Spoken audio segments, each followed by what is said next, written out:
Assalamualaikum warahmatullahi wabarakatuh.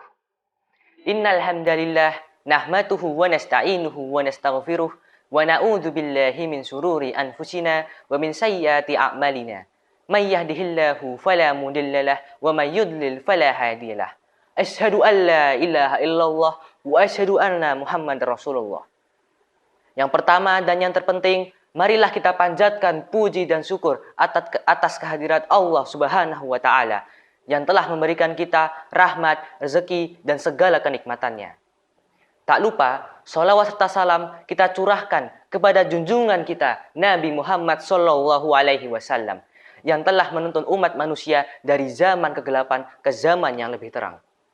Perkenalkan, saya Wildan Haris Rosih dari SMP Muhammadiyah Program Khusus Kota Barat Surakarta. Pada kesempatan kali ini, saya ingin menyampaikan kultum dengan tema keutamaan membaca Al-Quran. Nah, apa saja sih keutamaan membaca Al-Quran itu? Yang pertama, orang yang gemar membaca Al-Quran akan menjadi orang yang paling baik dan paling utama di mata Allah. Dalam hadis riwayat Bukhari dikatakan, sebaik-baik kalian adalah orang yang belajar Al-Quran dan mengajarkannya. Dari hadis tersebut dapat disimpulkan bahwa orang yang paling baik bukan orang yang paling banyak bersedekah, bukan orang yang paling banyak umroh, apalagi bukan orang yang paling banyak haji. Namun, orang yang paling baik adalah orang yang mau meluangkan waktunya untuk mempelajari dan memahami Al-Quran. Serta bila ia sudah mahir, ia mau mengajarkannya kepada orang lain.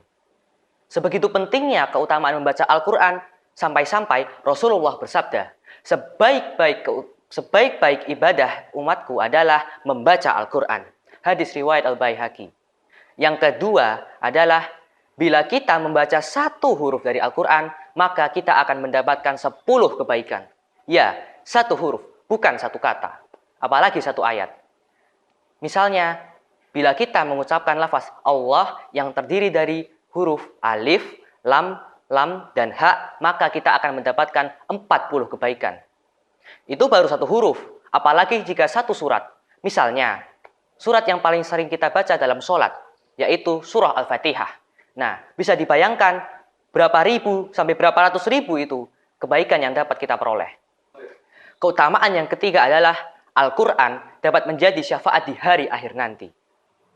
Rasulullah bersabda, bacalah Al-Quran, karena sesungguhnya ia akan menjadi penolong bagi para pembacanya.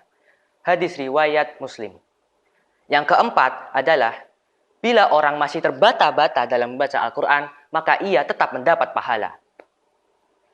Rasulullah bersabda lagi, orang yang membaca Al-Quran dan ia membacanya dengan benar, maka ia akan bersama para malaikat yang mulia.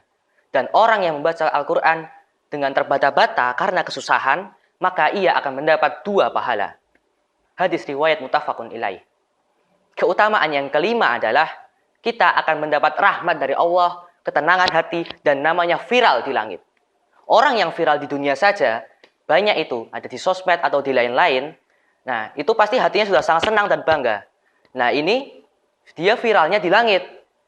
Bayangkan, jika orang tahu bila ia viral di mata Allah, apalagi di para malaikat, yang mungkin dipuji-puji, itu pasti hatinya itu sangat senang dan bangga sekali itu.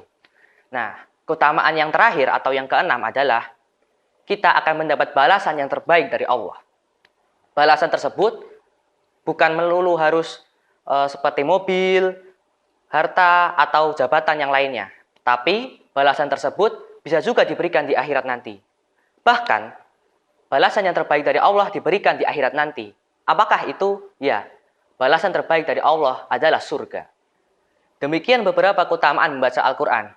Dari situ kita tahu betapa pentingnya kita dan betapa dianjurkannya kita untuk membaca Al-Quran. Maka ayo kita perbanyak membaca, memahami, mempelajari, dan mengajarkan Al-Quran kepada orang lain. Demikian yang dapat saya sampaikan. Bila ada salah kata, saya mohon maaf. Billahi taufiq wal hidayah. Wassalamualaikum